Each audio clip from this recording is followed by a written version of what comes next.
And we are back. Welcome to Premier League Game Week 3. It is time for 10 more predictions in the Premier League. And a happy deadline day to you all as well. May the transfer fees be ever in your favour, especially on a day like today where the transfer deals could start going absolutely chaotic. Of course, you must remember that if your side wants their players registered and able to play this weekend, they must be registered by midday today or midday tomorrow, which won't be an issue for sides that are playing on Sunday, but it has to be midday on Saturday if they want to play on Sunday. But with the deadline being tonight, that should not be an issue. But like I said, we are here today to discuss the 10 Premier League fixtures taking place in Game Week 3. So if you haven't done so already, please do consider dropping a like on this video and subscribing to the channel. And as we move now to the fixtures screen, we can see how we got on last week. We did get 6 out of 10 in the Premier League last week. Sadly, no correct scores. But to be honest, in a week that I thought was going to be full of difficult fixtures, to still get over 50%, I am very happy with.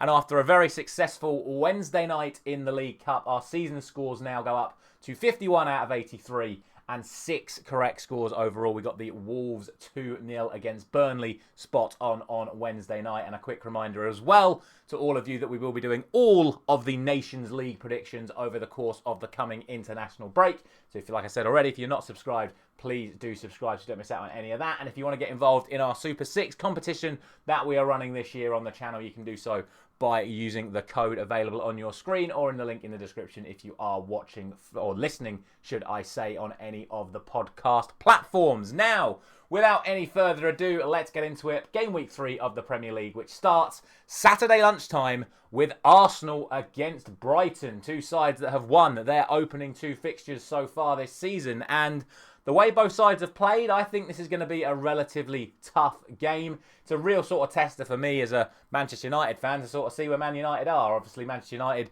beaten by Brighton last week. So it'll be interesting to see how close we are to Arsenal with how Arsenal do against Brighton. Then obviously the last fixture of this weekend is Man United-Liverpool, which will be the real test of how good we are. But we're not here to talk about United yet.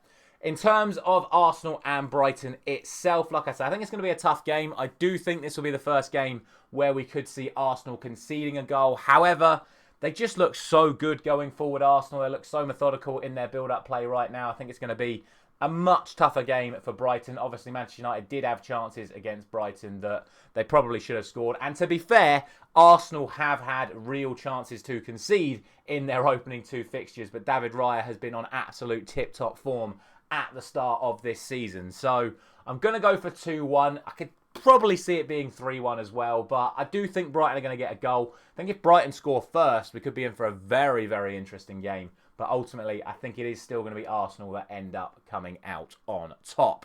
The first of the 3 o'clock kickoffs sees Brentford taking on Southampton. And once again, the question is going to be, what is the situation with Ivan Toney? Obviously, by the time that kickoff comes around, we are going to know the Ivan Toney situation, certainly in terms of this weekend, whether or not he's going to be moving to another Premier League club. Remember, of course, that the Saudi transfer window doesn't close until Monday, so he could still leave after this weekend. However, Brentford wouldn't have any time to bring in a replacement if the deadline day window closes and then Toney moves to Saudi on Saturday, Sunday or Monday. So I think if nothing happens for Toney today, he will be staying. Regardless, Brentford have played pretty well without him and Southampton have been absolutely awful. I mean, even in the League Cup this week, yes, Southampton won 5-3, but they've conceded 3 goals to bottom of the Championship Cardiff. It's not a good look for Southampton at the moment. And I think with Brentford at home, with the rest of their team available to them, I really only see this being a Brentford win. So I'm going to go for 3-1 to Brentford. I am going to give Southampton a goal. I think Brentford do still look a little bit shaky at the back. And like I said, they did score 5 against Cardiff, albeit conceding 3. So I'm going to give Southampton a goal, but I still think it's going to be Brentford that come out on top. Next up, we have Everton taking on Bournemouth. Everton yet to register a goal in the Premier League so far this season. Again, yes, they did score 3 in the League Cup in midweek, but again, it was against lower league opposition. Also, Bournemouth have made a fantastic start to this season. They look very, very good on the ball. They're creating chances. They're scoring goals. And the way Everton have been defending, I don't think they're going to be able to stop Bournemouth from winning this game. I'm going to go for 1-0. I nearly went for 2-0, but I feel like, again, Everton, after losing heavily at home in their opener, I don't think they're going to end up losing heavily at home again. I think they're going to look to sit in and try and get their goals as and when they can. But again, I don't see where Everton's goals are going to come from against a very well-drilled Bournemouth side. So I'm going to go for 1-0 to Bournemouth.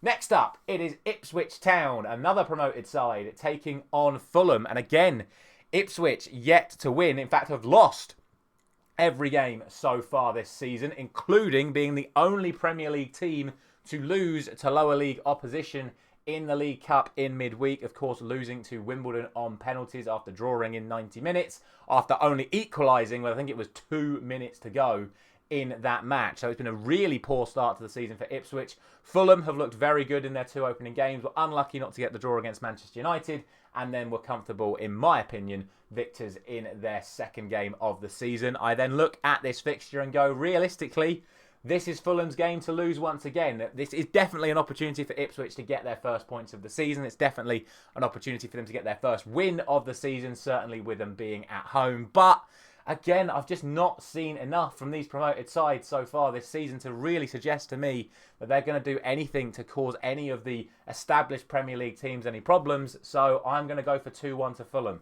Again, the old cliche, I think the first goal in this match is crucial. If Ipswich can get it, it might be enough to see them go through. But, I mean, you know, they got the first goal against Man City and 5 minutes later it was 3-1. So their defence is still looking a little bit ropey.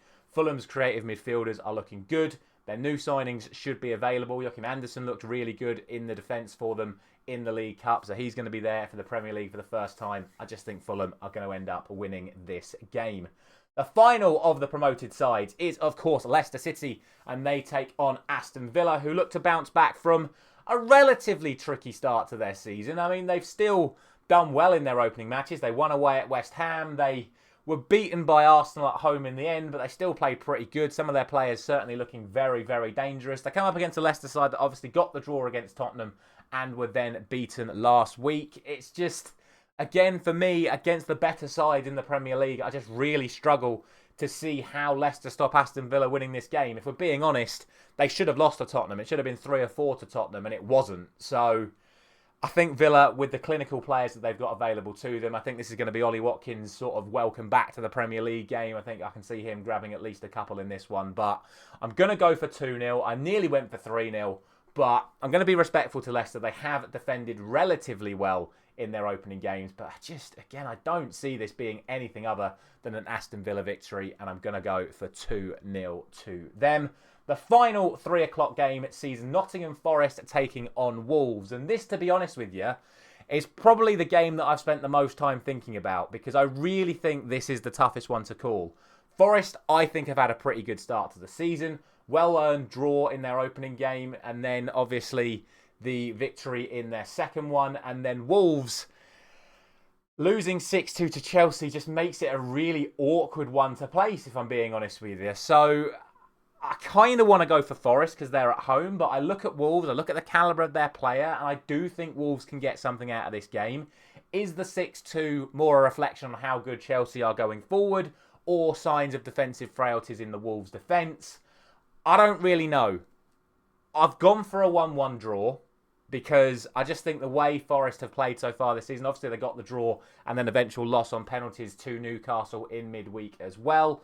Wolves played well, comfortable victory for them in their League Cup game, and good to see some of their other players. I didn't even realise they still had the likes of Daniel Podence and, oh my God, I can picture him, but I can't remember his name, the guy who scored the goals, the Portuguese, Gonzalo Guedes, up front scoring the goals. Sarabia, they've got quality players available in their squad, and I think if they're able to start reintegrating those players back into their actual lineup, I think we could see a much better Wolves side over the next few months. So I'm going to go for a 1-1 draw.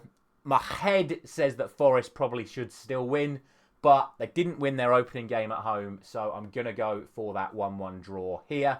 That then brings us to the late kickoff on Saturday afternoon, which is West Ham taking on Manchester City. And I had to laugh when I made my initial prediction for this, because as you guys know, whenever I do these sort of predictions, I always do the form of these sides and I check the heads-to-heads. And before I even made my prediction for this game, before I even checked the heads-to-heads for this game, I was deciding that I was going to go for 3-1 to Manchester City. I just looked at the game, I had a little think about it, and I went, this probably says 3-1 Man City. I then looked at the head-to-head, and the 2 times that these sides met last year, it was 3-1 to Man City. So I'm going for 3-1 to Man City. Like, it was as if it was a sign for me to say that is how it's going to go. So I'm going to go for 3-1 to Manchester City. But to be fair, West Ham looked relatively dangerous the other night. It wasn't the best performance from them in terms of actually putting the ball in the net, but they got the job done in the end. They are looking like they can cause teams problems, but the way City have started this season, it's a little bit ominous once again. I just think they're going to keep on going and keep on winning.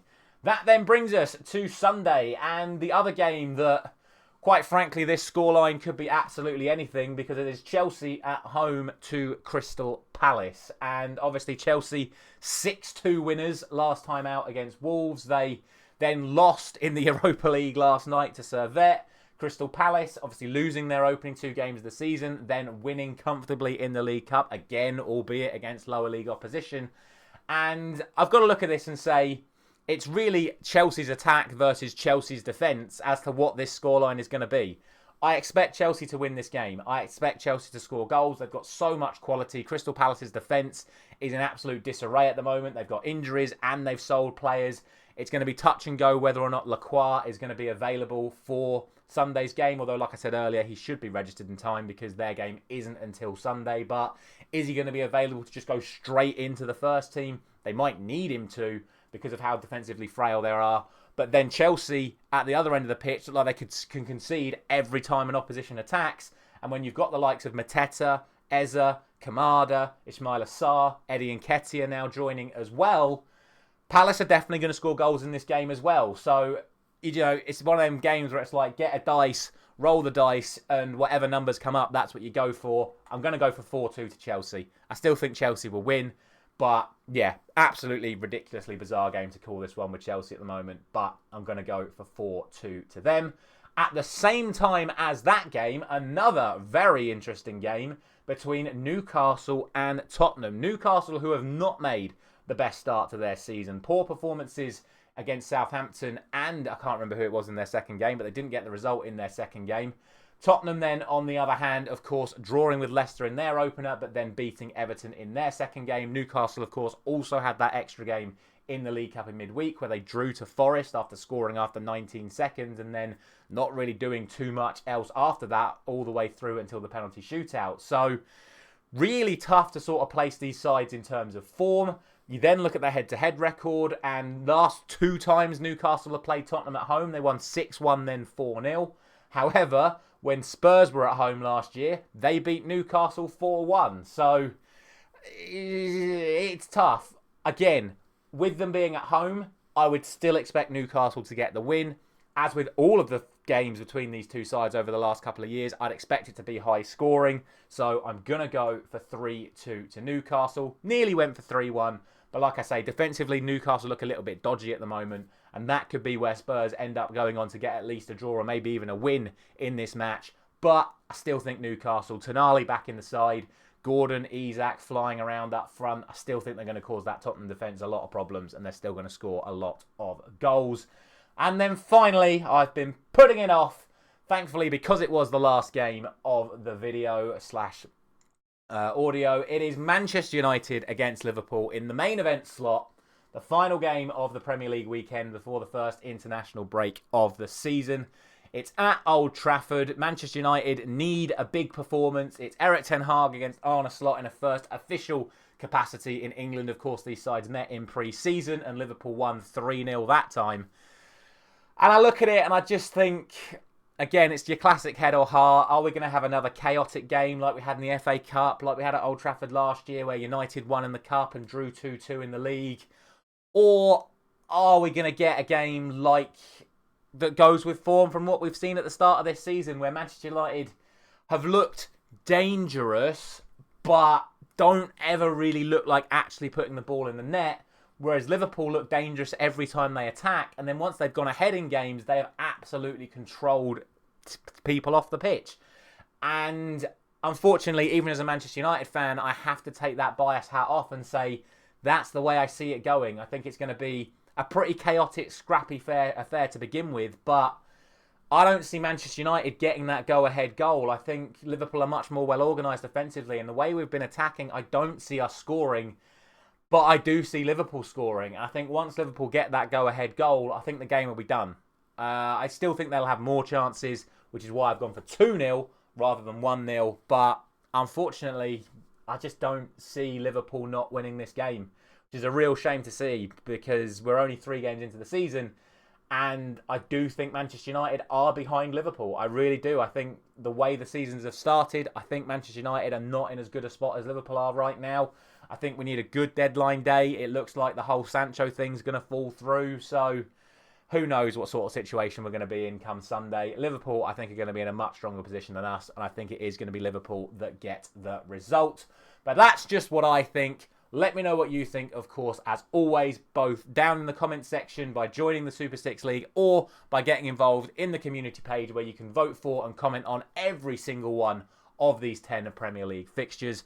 Thank you very much for watching, as always. Thank you very much for listening, as always. I will, of course, be back after the Manchester United-Liverpool game for my post-match reaction, and then predictions will be returning every single day during the international break where I'll be covering all of the Nations League. And if I have time to cover some of the other World Cup qualifiers from the other continents around the world and the other confederations around the world, then I may be doing that in terms of maybe like comments or again on the community page, maybe not full-blown videos, but make sure you check out all of those videos as well.